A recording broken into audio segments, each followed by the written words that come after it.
Hello, everybody.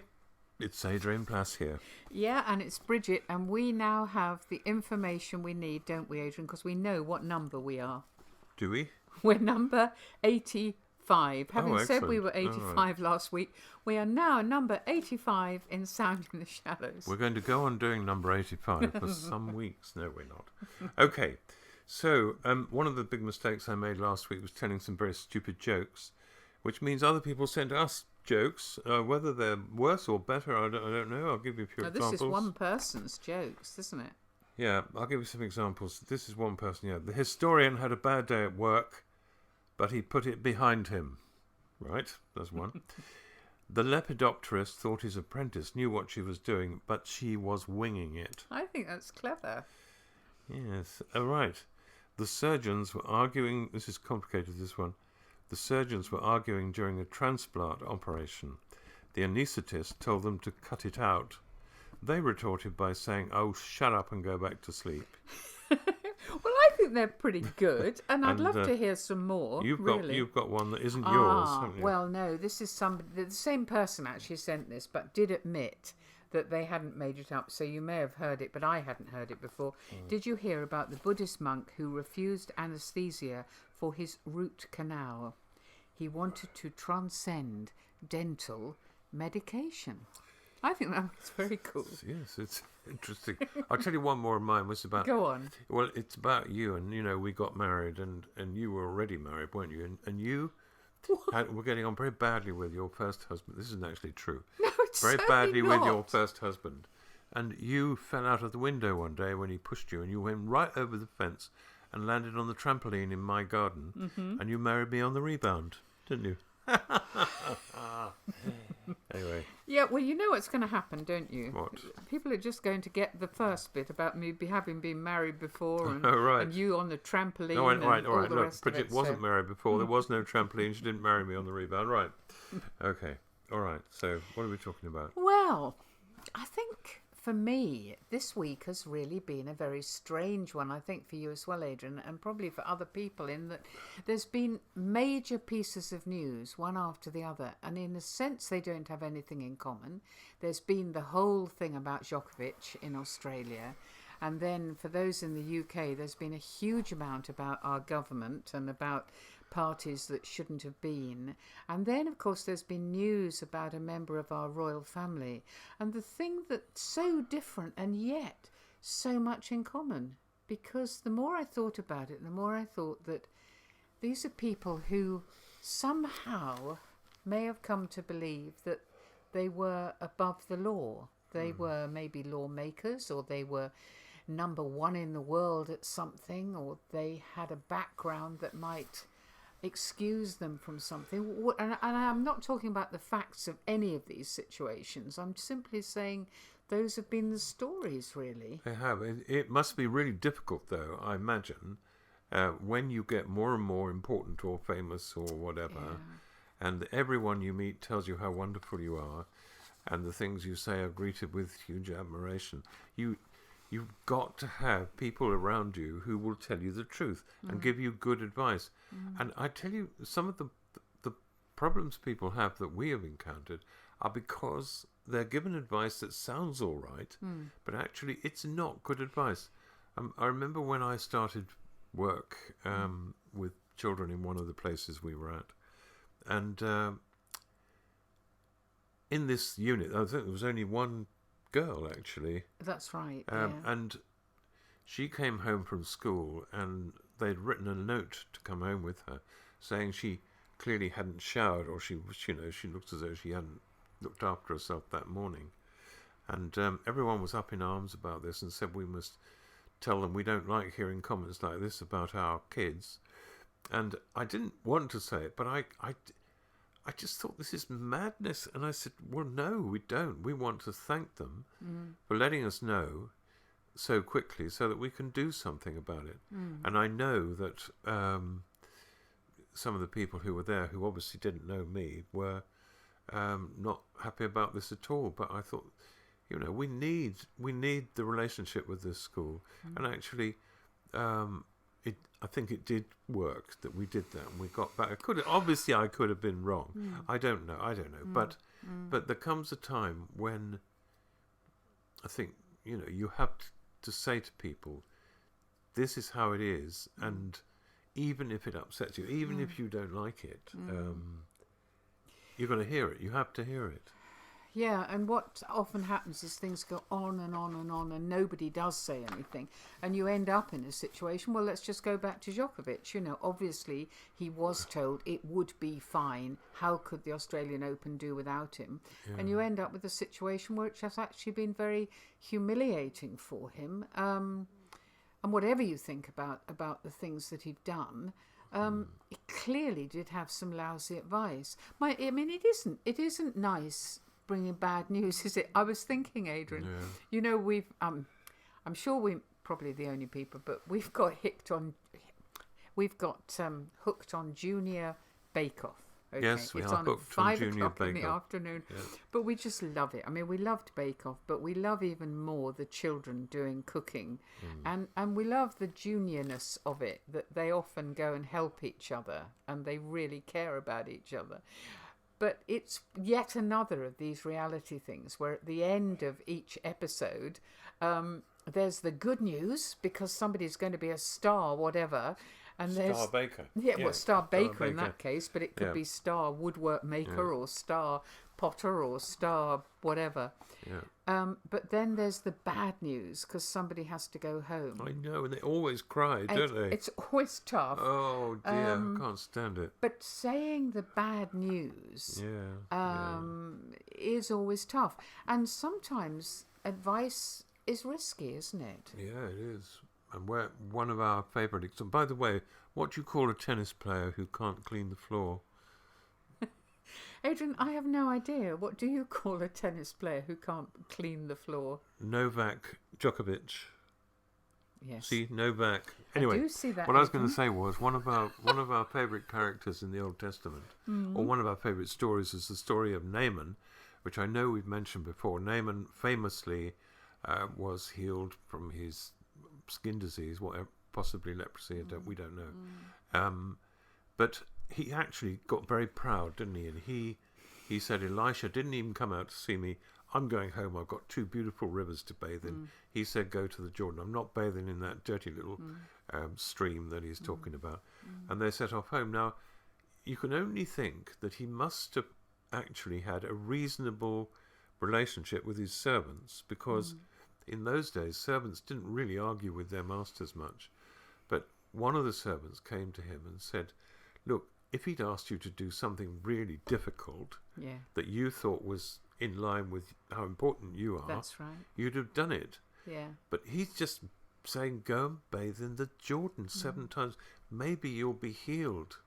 And because of that very good advice, Naaman, however he felt about it, turned around, and the whole caboodle, the horses and all the stuff, all went back. And because he went into the water 7 times, he was healed. I know. Because he took good advice. Yeah. Star servants. That's what they ought to have been told. Yeah, star servants. Yes, that's right. Yeah, that's well, right. the other one, of course, is another story that we have maybe mentioned before, but certainly a story that, I don't know, has been really important to us. I think because we wrote a drama about it a long time ago, the whole story of David and Bathsheba.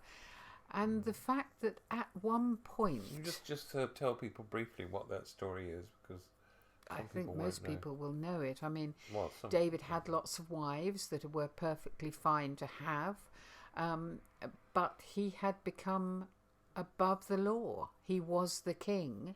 He didn't go to war when kings usually went to war. He saw a very lovely looking girl and he just wanted her. He was probably a bit bored. He fancied her. He wanted her. And she was married. Now that was against the law. Everything else that David had done had been pretty clean, hadn't it, really? Yeah, but at this point, it wasn't.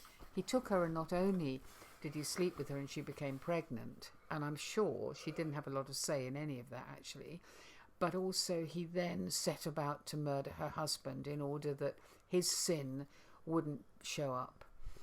And clearly God cared for him just like he cares for all of us, maybe. He showed David the worst of himself, didn't he? In order that the best of David could be restored, and was. Yeah. I mean, the story that Nathan tells is such an extraordinary one. Nathan the prophet. Nathan the prophet who comes, yeah. Nathan comes to the palace, doesn't he? He does. And David has no idea why he's there. No. Although he might have an inkling. Because how he thought he'd ever get away with this, I don't know. But anyway, there's the prophet. Yeah. What I love about this, and I know you do, Adrian, is that so often we think that there's just going to be a blazing something happens or somebody's smoked or whatever. Yeah. But actually Nathan tells a story, doesn't he? He tells a story about a rich man and a poor man who lived in the same town. And the rich man had loads of sheep, whatever he wanted. Yeah. But the poor man just had one little lamb. And this little lamb was really important. He'd raised it, we're told, and this lamb had become a pet for him and his children. And he even let it eat from his plate, we're told, and drink from his cup and sleep on his lap. The lamb was like one of his own children. I mean, that's real storytelling, isn't it? Yeah. But and I've no doubt David was absolutely absorbed enraptured with it. Yep. Yeah. And then one day somebody came and he wanted it and he took it and he didn't care less. He took that one little lamb, even though he'd got so much stuff of his own. He could do whatever he wanted to do. And David is furious.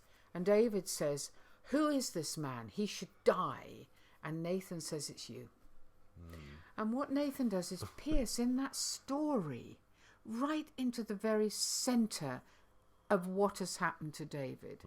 That his power has meant that he has seen himself as above all laws. Yeah. And actually, it devastates him, doesn't it? It does. He prays, I think it's for 7 days, and doesn't do anything else but pray. He prays the baby will live. Yeah, This the is a baby very becomes very sick. difficult It's a story. difficult story.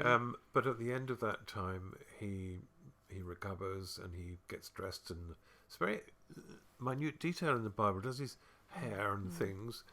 And if you want to read Psalm 51, I think it is, you will read what David said to God after this had happened, and he wanted to say sorry. He wanted to start again, draw a line under that. But yeah, he needed Nathan, like Jesus always told, or very often told stories, because then you own the story, you inhabit it, you get into it, and you learn something about yourself from it. So yeah, that's right. I mean, it's true, isn't it, that sometimes we do think advice needs to be a bit of a sledgehammer.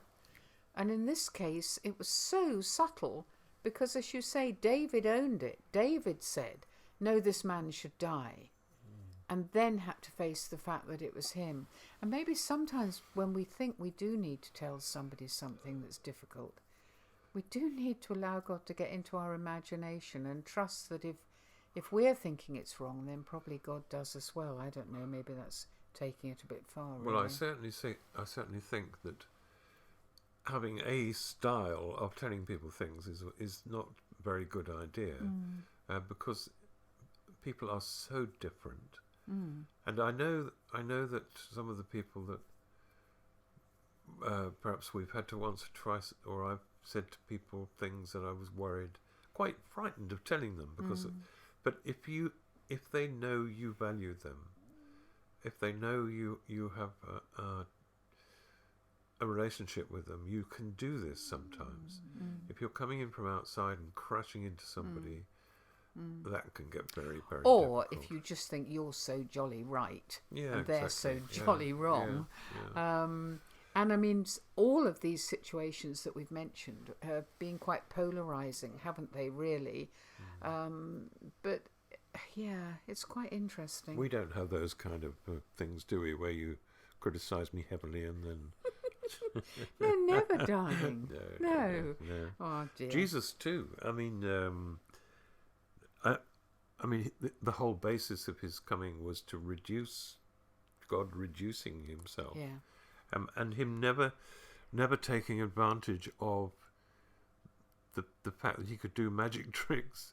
I mean, he never did things for himself.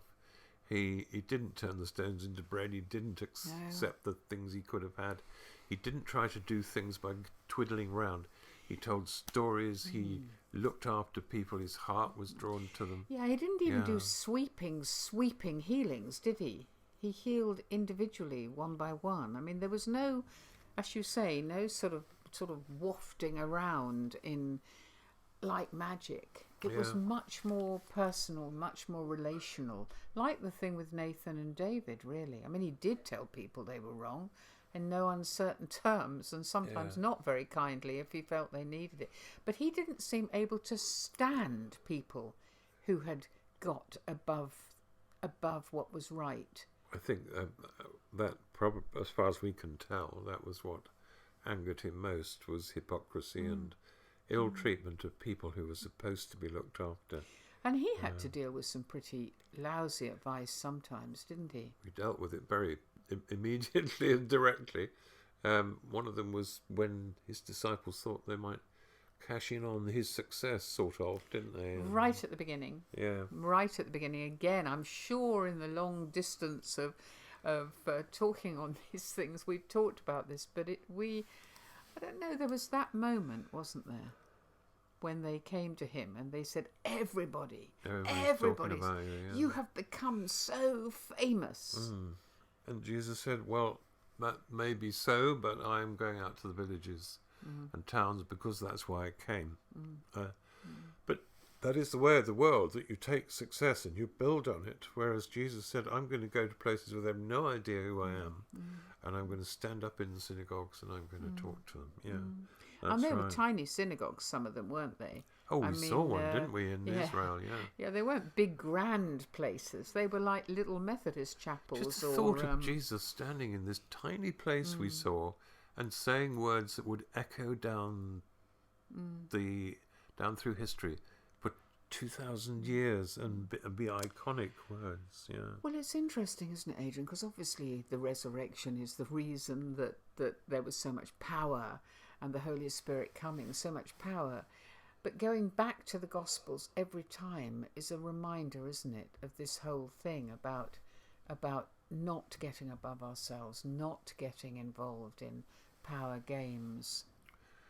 It's always temptation. I mean, I know I go on about it till I'm blue in the face, and people are probably sick of it. But Peter saying to Jesus, with warm intent, I will make sure you don't die. And Jesus thinks, I would love that. He's tempted. But it's the worst advice you can get when people try to make you feel okay, even though they possibly are aware that you're actually on the wrong track. That is not helpful. That is not helpful. What was that thing we heard about? And, this thing in Afghanistan is horrible, isn't it? I mean, these poor children. Absolutely. I mean, it's an example, isn't it, of when one group have got total and absolute power. Are you thinking of the... it was somebody on Community at Scargill who told us in Africa, in a part of Africa, they've got this saying, and the saying is, when the elephants fight, the grass gets trampled. And out of every war, there comes a dominant group who trample down the grass. You see it all over the world, don't you? That factions are at war with each other. They're in conflict. And yet again, large-eyed children are dying in the arms of their mothers, and I hate it. I just and we should hate it. And we should hate it. Yes, we should. Yeah. Well, there it is. It's not easy. I mean, I don't think everybody should set out to say the difficult thing to people, but there will come a time when someone will say something to you, and you'll think, I've really got to say something about this, but then you have to work out the best way to do it with that person. In fact, we have that situation at the moment, don't we? We can't obviously say who it is, and we're very, very troubled about what's happening. How do we do it? How do we say it? We're going to have to really, really think about that. Yeah, and maybe you will as well. Yeah. So I wish you well this week. Now, if you're going to send us a shower of 3,000 more jokes, go for it. Please do. They're quite fun. Maybe we could do with a few more. We could. But if you have any stories about people getting above their stations and the trouble that can cause, we would quite like to hear about or ways that people have brought advice to you, or times when you've people have really, really helped in that way. And we'll speak to you next week. See you next week. Bye bye.